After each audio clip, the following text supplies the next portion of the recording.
धनतेरस के दिन भगवान धन्वंतरी, माता लक्ष्मी के साथ साथ यम की पूजा भी की जाती है। यम का दीपक जलाया जाता है और इसके पीछे भी यम की एक कहानी प्रचलित है। एक बार मृत्यु के देवता यमराज ने यमदूतों को बुलाकर पूछा कि क्या कभी मनुष्यों के प्राण लेने में तुमको किसी पर दया आई है? यमदूतों ने कहा कि नहीं नहीं महाराज, हम तो केवल आपके दिए निर्देशों का पालन करते हैं। यमराज समझ गए कि कोई तो बात है। यमराज ने कहा, बेझिझक बताओ कि कभी कोई दया आई है? तब एक यमदूत ने कहा कि एक बार हमारा हृदय पसीज गया था। एक दिन हंस नाम का राजा शिकार पर गया था और वह जंगल के रास्ते में भटक गया था। भटकते भटकते दूसरे राज्य की सीमा पर चला गया। वहां पर एक हेमा नाम का शासक था। उसने पड़ोस के राजा का आदर सत्कार किया और बहुत उनको सम्मान प्रदान किया।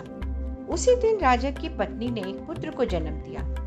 ज्योतिषियों ने बताया कि हेम राजा की पत्नी की जो पुत्र पैदा हुआ है, उस बालक का विवाह के 4 दिन बाद ही मृत्यु हो जाएगी।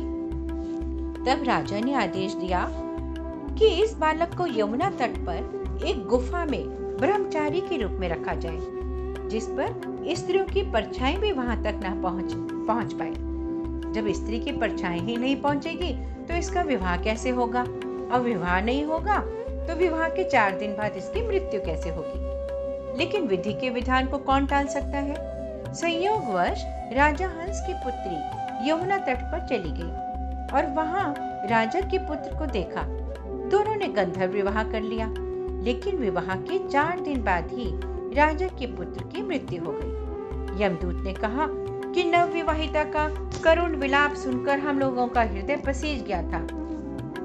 लेकिन यमराज ने कहा कि क्या करें, यह तो विधि का विधान है।